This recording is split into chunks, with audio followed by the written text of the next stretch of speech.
Welcome students. আজ আমি API এর ক্লাস 11 সেমিস্টার 2 এর প্রথম চ্যাপ্টারের প্রশ্ন এবং উত্তর নিয়ে আলোচনা করব। এখানে 2 নাম্বার, 3 নাম্বার এবং 5 নাম্বারের কিছু প্রশ্ন থাকবে। আমি প্রথমে 2 নম্বরের প্রশ্ন দিয়ে শুরু করি। প্রথম প্রশ্ন, কৃত্রিম বুদ্ধিমত্তা বা এআই শব্দটি কে এবং কত সালে প্রথম ব্যবহার করেন? উত্তর হবে জন ম্যাকাথি 1956 সালে ডার্টমাউথ ওয়ার্কশপ এর সময় এই শব্দটি প্রথম প্রবর্তন করেন। এখানে 1956 অথবা 1955, কিছু জায়গায় 1955 আছে, কিছু জায়গায় 1956 আছে। নেক্সট, পরের প্রশ্ন, টুরিং টেস্ট কি?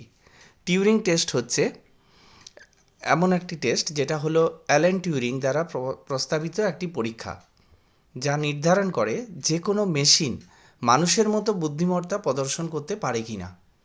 যদি একজন বিচারক কথোপকথনের মাধ্যমে মানুষ ও মেশিনকে আলাদা করতে না পারে, তবে মেশিনটি টুরিং টেস্ট পরীক্ষায় পাস করেছে বলে ধরা হয়। পরের প্রশ্ন, এআই এর ইতিহাসে স্বর্ণযুগ বলতে কোন সময়কালকে বোঝানো হয়? তো আমি আজকে যে কোশ্চিন এবং উত্তরগুলো নিয়ে আলোচনা করছি, এটা ইন্ট্রোডাকশান টু এআই, অর্থাৎ এখানে হিস্ট্রি অফ এআই এবং অ্যাপ্লিকেশান অফ এআই, এই জায়গাগুলো নিয়েই আমি আলোচনা করব। জাস্ট এখানে ইন্ট্রোডাকশান পার্টটাই আছে। এআই এর স্বর্ণযুগ বলতে যে সময়কালকে বোঝানো হয় সেটা হচ্ছে 1956 থেকে 1974, যখন প্রাথমিক গবেষণায় ব্যাপক উদ্দীপনা এবং অর্থায়ন তুঙ্গে ছিল। কারণ এই সময় প্রচুর পরিমাণে ইনভেস্টমেন্ট ছিল এবং প্রথমে যে গবেষণাটা শুরু হয়েছিল, মানুষের মধ্যে প্রচুর পরিমাণে উদ্দীপনা বা আগ্রহ ছিল। পরের প্রশ্ন, প্রথম এআই প্রোগ্রামটির নাম কী ছিল এবং কারা এটি তৈরি করেছিলেন? প্রথম এআই প্রোগ্রামটির নাম ছিল লজিক থিওরিস্ট, যা 1956 সালে অ্যালেন নেওয়েল এবং হাবার্ট এ সাইমনের তৈরি করেছিলেন। পরের প্রশ্ন, এআই এর ইতিহাসে এআই উইন্টার কি? এআই উইন্টার হলো একটি সময়কাল যেখানে 1974 থেকে 1980 সময়কালকে বলা হয়, যখন এআই গবেষকদের আশাবাদী প্রতিশ্রুতি এবং বাস্তবসম্মত ফলাফলের মধ্যে ব্যবধানের কারণে সরকার এবং কর্পোরেট সংস্থাগুলি আগ্রহ ও অর্থায়ন ব্যাপকভাবে কমে গেছিল। অর্থাৎ এআই গবেষকরা মানুষকে যে কথা বলেছিল, যে আশা দিয়েছিলেন বা যে প্রতিশ্রুতি দিয়েছিল, কিন্তু বাস্তবে সেটা হয়ে ওঠেনি। তার ফলে কী হয়েছিল, সরকার এবং কর্পোরেট সংস্থাগুলির আগ্রহ কমে গেছিল এবং তারা এর মধ্যে ইনভেস্টমেন্ট কমিয়ে দিয়েছিল। সেটাকে বলা হয় এআই উইন্টার। এরপর আমি 5টা 3 নম্বরের প্রশ্ন বলবো, 3 নম্বরের প্রশ্ন এবং উত্তর বলবো। প্রথম প্রশ্ন বলছি যে 1956 সালে ডার্টমাউথ ওয়ার্কশপ কেন এআই এর ইতিহাসে এত গুরুত্বপূর্ণ? কারণ কি, 1956 সালে ডার্টমাউথ ওয়ার্কশপকে এআই এর জন্মস্থান হিসাবে বিবেচনা করা হয়। এই কর্মশালাতে জন ম্যাকাথি আনুষ্ঠানিকভাবে আর্টিফিশিয়াল ইন্টেলিজেন্স শব্দটি প্রবর্তন করেন। এটি একটি স্বতন্ত্র গবেষণা ক্ষেত্র হিসাবে প্রতিষ্ঠিত হয় এবং পরবর্তী কয়েক দশকের গবেষণার মূল লক্ষ্য ও কাঠামোর ভিত্তি স্থাপন করেছিল। নেক্সট, পরের প্রশ্ন, এআই উইন্টার 1974 থেকে 1980, এর দুটি প্রধান কারণ উল্লেখ করো। এআই উইন্টারের প্রধান কারণ কী ছিল? সীমাবদ্ধতা এবং লাইটহিল রিপোর্ট। সীমাবদ্ধতাটা কি? প্রাথমিক এআই সিস্টেমগুলি শুধু ছোট নিয়ন্ত্রিত সমস্যার সমাধান করতে পারত, কিন্তু বাস্তব বিশ্বের জটিলতা মোকাবিলায় ব্যর্থ হয়। আর পরের পয়েন্টটা কী আছে, 1971 সালে প্রকাশিত লাইটহিল রিপোর্ট এআই গবেষণার অগ্রগতি নিয়ে সন্দেহ প্রকাশ করেছিল। এর ফলে ব্রিটিশ সরকার ও অন্যান্য সংস্থা থেকে গবেষণা তহবিল কমানো হয়েছিল। পরের প্রশ্ন, এক্সপার্ট সিস্টেম কি? এআই ইতিহাসে এর গুরুত্ব কী ছিল? এক্সপার্ট সিস্টেম হলো এমন এআই প্রোগ্রাম যা একটি নির্দিষ্ট ডোমেনের মানব বিশেষজ্ঞের জ্ঞান এবং প্রযুক্তিকে কাজে লাগিয়ে সিদ্ধান্ত নেয়। একটা নির্দিষ্ট এরিয়ার মধ্যে মানব বিশেষজ্ঞের জ্ঞান এবং প্রযুক্তিকে কাজে লাগিয়ে সিদ্ধান্ত নেয়। এখানে মানুষেরই বুদ্ধিকে কাজে লাগানো হয়। 1980-র দশকে এগুলি এআই এর দ্বিতীয় উত্থানের কারণ ছিল।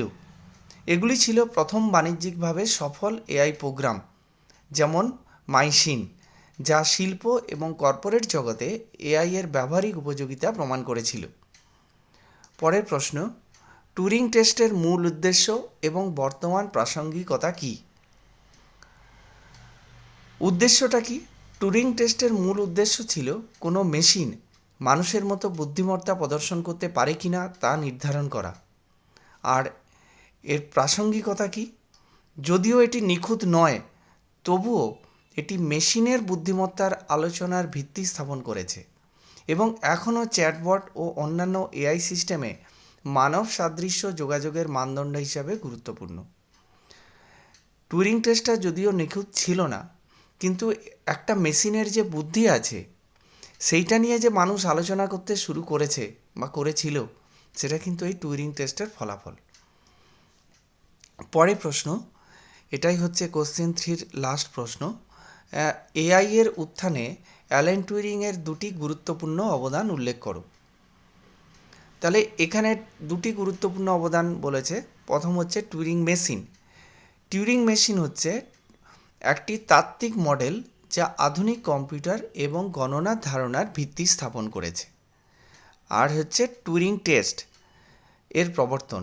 1950 সালে এক প্রবন্ধে তিনি এই পরীক্ষাটি প্রবর্তন করেন এবং ক্যান মেশিন থিঙ্ক, মেশিন কি চিন্তা করতে পারে, এই প্রশ্নটি উপস্থাপন করে এআই গবেষণার মূল উদ্দেশ্যকে সংজ্ঞায়িত করেন। অর্থাৎ মেশিন কি চিন্তা করতে পারে, এই প্রশ্নটাই তিনি প্রথম 1950 সালে করেছিলেন এবং তার থেকেই কিন্তু এআই এর ধারণা বা এআই এর গবেষণার শুরু হয়েছিল। নেক্সট 5টা প্রশ্ন দিচ্ছি 5 নম্বরের জন্য। তো এখানে প্রথম প্রশ্ন দিয়েছি, এগুলো বর্ণনামূলক প্রশ্ন। প্রথম প্রশ্ন, কৃত্রিম বুদ্ধিমত্তার ইতিহাসকে প্রধানত কয়টি যুগে ভাগ করা যায়? প্রতিটি যুগের প্রধান বৈশিষ্ট্যগুলো লেখো। উত্তর হচ্ছে, কৃত্রিম বুদ্ধিমত্তার ইতিহাসকে প্রধানত 4টি যুগে ভাগ করা যায়। জন্ম ও প্রাথমিক উদ্দীপনা 1943 থেকে 1956। অ্যালেন টুরিংয়ের কাজ, টুরিং মেশিন এবং নিউরাল নেটওয়ার্কের প্রাথমিক মডেল তৈরি হয়। জন ম্যাকাথি এআই শব্দটি প্রথম ব্যবহার করেন। তাহলে 1943 থেকে 1956-এর মধ্যে অ্যালেন টুরিং এবং টুরিং মেশিন, নিউরাল নেটওয়ার্ক এই মডেলগুলো তৈরি হয়েছিল এবং 1956-এ জন ম্যাকাথি এআই শব্দটি প্রথম ব্যবহার করেছিলেন। নেক্সট, পরের বৈশিষ্ট্যটা কি? এআই এর স্বর্ণযুগ এবং প্রথম শীতকাল। এআই এর স্বর্ণযুগ এবং ফার্স্ট উইন্টার যেটা ছিল 1956 থেকে 1974। ডার্টমাউথ ওয়ার্কশপ লজিক থিওরিস্ট এর মতো প্রোগ্রামের সাফল্য, কিন্তু সীমিত ক্ষমতা ও লাইট হিল রিপোর্টের কারণে তহবিলের অভাবে প্রথম এআই উইন্টার শুরু হয়েছিল। নেক্সট, এক্সপার্ট সিস্টেমের উত্থান এবং দ্বিতীয় শীতকাল, যে সময়কালটা ছিল 1980 থেকে 1993 অবধি। এক্সপার্ট সিস্টেমের মাধ্যমে এআই এর বাণিজ্যিক সাফল্য আসে, তবে রক্ষণাবেক্ষণ খরচ ও দক্ষতার অভাবের কারণে দ্বিতীয় এআই উইন্টার শুরু হয়। তাহলে প্রথম এআই উইন্টার শুরু হয়েছিল কিন্তু তহবিলের অভাব এবং উৎসাহের অভাবের কারণে, আর দ্বিতীয় এআই উইন্টার শুরু হয়েছিল সেটা কিন্তু এই যে এক্সপার্ট সিস্টেমের যে রক্ষণাবেক্ষণের খরচ এবং তার যে দক্ষতার অভাব, সেটার কারণে কিন্তু সেকেন্ড এআই উইন্টার শুরু হয়েছিল। তারপর কি ছিল? নেক্সট 4 নম্বর পয়েন্ট কি? নিউরাল নেটওয়ার্কের পুনর্জন্ম ও ডিপ লার্নিং। নিউরাল নেটওয়ার্ক যেটা 1945 থেকে শুরু হয়েছিল, তো সেটা কিন্তু বন্ধ হয়ে গেছিল, কিন্তু আবার 1993 থেকে 1993 থেকে নিউরাল নেটওয়ার্ক প্রসেসিং নিয়ে আবার গবেষণা শুরু হয় এবং তার থেকে আমরা ডিপ লার্নিংয়ের আইডিয়া পেয়েছি। তাহলে সস্তা এবং দ্রুত প্রসেসিং ক্ষমতা, জিপিইউ, বিগ ডেটার প্রাচুর্য এবং নূতন অ্যালগরিদমের উন্নতিতে ডিপ লার্নিংয়ের মাধ্যমে এআই এর ব্যাপক অগ্রগতি শুরু হয়। এর পরের প্রশ্ন আসছি, ডিপ লার্নিং এবং বিগ ডেটা কিভাবে বর্তমান এআই এর তৃতীয় উত্থান, থার্ড ওয়েভ ঘটিয়েছে? বর্তমান এআই এর বিপ্লব বা তৃতীয় উত্থান মূলত দুটি প্রধান উপাদানের যুগলবন্দি ফল। প্রথমত কি? Big data. ইন্টারনেটের মাধ্যমে বিশাল পরিমাণ ডেটা সংগৃহীত হয়েছে। এই ডেটাগুলি ডিপ লার্নিং মডেলকে প্রশিক্ষিত করার জন্য অপরিহার্য, কারণ এই অ্যালগরিদমগুলি যত বেশি ডেটা পায় তত বেশি কার্যকর হয় এবং জটিল প্যাটার্নগুলোকে শনাক্তকরণ করতে পারে। সেকেন্ড পয়েন্ট হচ্ছে ডিপ লার্নিং। এটি নিউরাল নেটওয়ার্কের একটি উন্নত রূপ যা একাধিক স্তর ব্যবহার করে ডেটা থেকে বৈশিষ্ট্যগুলো অটোমেটিক্যালি শিখতে পারে।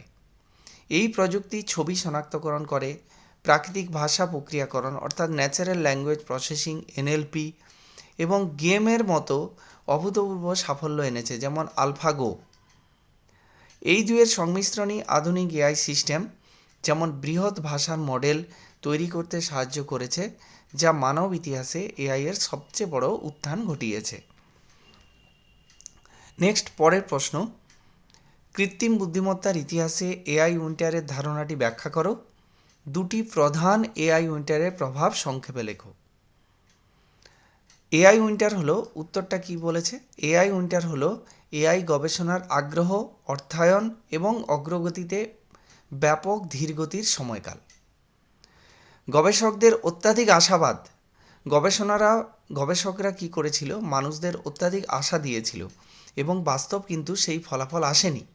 তাই বাস্তব ফলাফলের মধ্যে ব্যবধানের কারণে সরকার এবং বিনিয়োগকারীদের আস্থা কমে গেলে এই পরিস্থিতি তৈরি হয়। প্রথম এআই উইন্টার কবে ছিল? 1974 থেকে 1980। এই সময়ে সিম্বলিক প্রোগ্রামিংয়ের সীমাবদ্ধতা এবং লাইট হিল রিপোর্টের কারণে বেশিরভাগ সরকারি ও বেসরকারি তহবিল প্রত্যাহার করা হয়। ফলে অনেক গবেষণা প্রকল্প বন্ধ হয়ে যায় এবং এআই গবেষকদের মধ্যে হতাশা সৃষ্টি হয়। নেক্সট, দ্বিতীয় এআই উইন্টারটা কবে ছিল? 1987 থেকে 1993 মধ্যে। এর প্রভাবে কি হয়েছিল? এক্সপার্ট সিস্টেমের বাজার ভেঙে পড়ে গেছিল। 1980 সালে যে এক্সপার্ট সিস্টেম শুরু হয়েছিল তার বাজার কিন্তু 1987 সালের পর থেকে ভেঙে পড়তে শুরু করেছিল এবং তার যে মেনটেন্যান্সের যে সমস্যা, মানে রক্ষণাবেক্ষণের যে সমস্যা, তখন এই শীতকাল আসে, মানে এই উইন্টার আসে। এই সময় গবেষকরা তাদের কাজের জন্য সরাসরি এআই শব্দটি ব্যবহার করা এড়িয়ে যেতে শুরু করেন, কারণ এআই শব্দটি ব্যবহার করে যখন গবেষণা শুরু করবে তখন তাতে কেউ ইন্টারেস্ট দেখাচ্ছিল না। সেই কারণে গবেষকরা কি করেছিল? সরাসরি এআই শব্দটাকে ব্যবহার করা এড়িয়ে গিয়েছিল। এটিকে ইনফরমেটিক্স বা কম্পিউটার সায়েন্সের মতো অন্যান্য নাম দিয়ে নতুনভাবে পরিচিত করানোর চেষ্টা করেছিলেন। পরের প্রশ্ন, এআই ইতিহাসে প্রধান 3টি মাইলফলক ঘটনা বা অবদান বর্ণনা করো। এআই ইতিহাসের প্রধান 3টি মাইলফলক কি? প্রধান 3টি মাইলফলকের মধ্যে প্রথমেই ডার্টমাউথ ওয়ার্কশপ, যেটা 1956 সালে। এটি এআই এর আনুষ্ঠানিক জন্মস্থান। এখানে এআই শব্দটি চালু হয় এবং এই ক্ষেত্রটি কম্পিউটার বিজ্ঞান থেকে একটি আলাদা শাখা হিসাবে প্রতিষ্ঠিত হয়, স্বতন্ত্র শাখা বলেছে। আর এক্সপার্ট সিস্টেমের প্রকাশ, 1980 সালে এক্সপার্ট সিস্টেম চালু হয়েছিল। এই সময় মাইসিনের মতো প্রথম বাণিজ্যিকভাবে সফল এআই প্রোগ্রাম তৈরি হয়েছিল। এই সিস্টেমগুলি নির্দিষ্ট সমস্যার সমাধানে মানব বিশেষজ্ঞদের জ্ঞান ব্যবহার করে, যা এআইকে গবেষণা ল্যাব থেকে শিল্প বাণিজ্যে নিয়ে আসে। নেক্সট, ডিপ লার্নিংয়ের উত্থান, যেটা ডিপ লার্নিং 1993 এর পর থেকে নিউরাল নেটওয়ার্কের আবার গবেষণা শুরু হয়েছিল এবং 2000 অর্থাৎ 2000 সালের পর থেকে ডিপ লার্নিংটা কিন্তু ব্যাপকভাবে বেড়েছিল। গ্রাফিক্স প্রসেসিং ইউনিট, জিপিইউর ক্ষমতা বৃদ্ধি, বিগ ডেটার প্রাপ্যতা এবং নতুন নিউরাল নেটওয়ার্ক আর্কিটেকচারের কারণে মেশিন লার্নিংয়ের বৈপ্লবিক পরিবর্তন আসে। মেশিন লার্নিংয়ের যে পরিবর্তনগুলো এসেছিল, তোমরা নিশ্চয় এতদিনে মেশিন লার্নিং কী, নিউরাল নেটওয়ার্ক কী, আর্টিফিশিয়াল নিউরাল নেটওয়ার্ক কী, এগুলো ক্লাসে তোমাদের হয়েছে, তোমরা পড়ে নিয়েছো। তো কি হয়েছিল? গ্রাফিক্স প্রসেসিং ইউনিট, জিপিইউর ক্ষমতা বৃদ্ধি পেয়েছিল, বিগ ডেটা পাওয়া গেছিল, প্রচুর পরিমাণে ডেটা পাওয়া গেছিল, আর নতুন নিউরাল নেটওয়ার্কে আর্কিটেকচার হয়েছিল। এই কারণে মেশিন লার্নিংয়ের বৈপ্লবিক পরিবর্তন এসেছিল। মেশিন লার্নিং যত বেশি পরিবর্তন আসবে, মেশিন তত বেশি শিখতে পারবে। এর ফলে প্রাকৃতিক ভাষা প্রক্রিয়াকরণ অর্থাৎ এনএলপি, কম্পিউটার ভিশন এবং স্বয়ংক্রিয় ড্রাইভিংয়ের মতো ক্ষেত্রে ব্যাপক অগ্রগতি হয়েছিল। পরের প্রশ্ন এবং শেষ প্রশ্ন বলছি, এআই এর ইতিহাসে সিম্বলিক রিজনিং অর্থাৎ সিম্বলিক এআই এবং কানেকশানিজম এর মূল পার্থক্য কী ছিল, বর্তমানে তাদের সম্পর্ক কেমন? Symbolic reasoning AI, symbolic AI এই ধারা মনে করত যে মানুষের বুদ্ধিমত্তাকে প্রতীক বা সিম্বল এবং যৌক্তিক নিয়ম লজিক রুল হিসাবে কোড করা যায়, সেট কোড করা যায়। তারা জ্ঞানের প্রতিনিধিত্ব এবং যৌক্তিক সিদ্ধান্ত গ্রহণের উপর জোর দিয়েছিল। এটি ছিল প্রাথমিক এআই এর প্রধান মডেল। তাহলে জ্ঞান এবং যুক্তি, মানুষের জ্ঞান এবং যুক্তি এই দুটোর উপরে প্রথম জোর দেওয়া হয়েছিল, সেটা ছিল এআই এর প্রথম মডেল। আর হচ্ছে কি কানেকশানিজম? কি কানেকশানিজম হলো এই গবেষণা মানুষের মস্তিষ্কের নিউরনের গঠন অনুসরণ করে নিউরাল নেটওয়ার্ক তৈরি করতে চেয়েছিল, যার ডেটা থেকে শিখে কাজ করবে। তাহলে সিম্বলিক রিজনিং কি? মানুষের বুদ্ধির যে প্রতীক সিম্বল এবং মানুষ যে যুক্তি দিয়ে কথা বলে বা যুক্তি বোঝে, সেইগুলো নিয়ে প্রথম কাজ করা শুরু হয়েছিল। সেটাকে বলা হচ্ছে সিম্বলিক রিজনিং বা সিম্বলিক এআই। তো এটা ছিল এআই এর প্রথম মডেল, এআই প্রধান মডেল, প্রাথমিক প্রধান মডেল। শুরুতে এই ভাবনাটা ছিল। কিন্তু কানেকশানিজম কি? আমাদের মস্তিষ্কে যে নিউরনের গঠন আছে তার মতো করে অনুকরণ করে আর্টিফিশিয়াল নিউরাল নেটওয়ার্ক তৈরি করতে যাওয়া হয়েছিল এবং যেখান থেকে ডেটা থেকে শিখে কাজ করবে এআই, এরকম একটা ধারণা করা শুরু হয়েছিল। এই দুটোর মধ্যে পার্থক্য এবং সম্পর্ক কি? প্রাথমিক এআই এর দুটি ধারণার মধ্যে তীব্র বিরোধ ছিল। সিম্বলিক এআই প্রাধান্য পেয়েছিল এবং কানেকশানিজম বা ডিপ লার্নিংয়ের ভিত্তি, যেটা কানেকশানিজম বা আর্টিফিশিয়াল নিউরাল নেটওয়ার্ক, যেটা ডিপ লার্নিংয়েরই ভিত্তি বলে বলা হয়, প্রাথমিক ব্যর্থতার কারণে কোণঠাসা হয়ে পড়েছিল। কারণ কানেকশানিজমটা হচ্ছে মানুষের নিউরনের গঠন অনুকরণ করে আর্টিফিশিয়াল নিউরাল নেটওয়ার্ক তৈরি করা এবং সেই আর্টিফিশিয়াল নিউরাল নেটওয়ার্কগুলো কি ডেটা শেখে অটোমেটিক্যালি লার্ন করবে এবং সেখান থেকে ডিসিশন নেবে।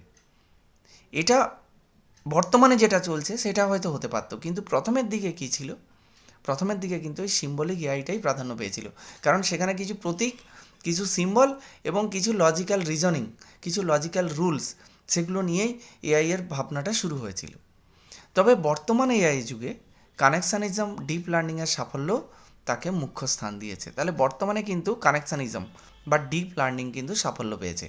বর্তমানে অনেক গবেষক এই দুটি পদ্ধতির সুবিধাগুলিকে একত্রীভূত করে হাইব্রিড এআই সিস্টেম তৈরি করার চেষ্টা করছেন, যেখানে ডিপ লার্নিং এবং লজিক দুটোই একইভাবে কাজ করবে। তো আজকের ক্লাস এই পর্যন্ত। আজকের চ্যাপ্টার নিয়ে আমি আলোচনা করলাম। আমি নেক্সট দিনে তোমাদের চ্যাপ্টার 2 কৃত্রিম বুদ্ধিমত্তার মৌলিক ধারণা এর প্রশ্ন এবং উত্তরগুলো নিয়ে আমি আলোচনা করব। সেখানেও কিন্তু আমি 2 নাম্বার, 3 নাম্বার এবং 5 নাম্বারের প্রশ্ন উত্তর নিয়ে আলোচনা করব। আমার আজকের ক্লাসটা কেমন লাগলো তোমরা কমেন্টে কমেন্ট করে জানাও, এবং এই ভিডিওটা ভালো লেগে থাকলে তোমরা অবশ্যই লাইক করো, এবং যারা এআই এর স্টুডেন্ট আছো, এপিএআই অ্যাপ্লাইড আর্টিফিশিয়াল ইন্টেলিজেন্সের স্টুডেন্ট আছো, তারাই চ্যানেলটা সাবস্ক্রাইব করে রাখতে পারো। Thank you.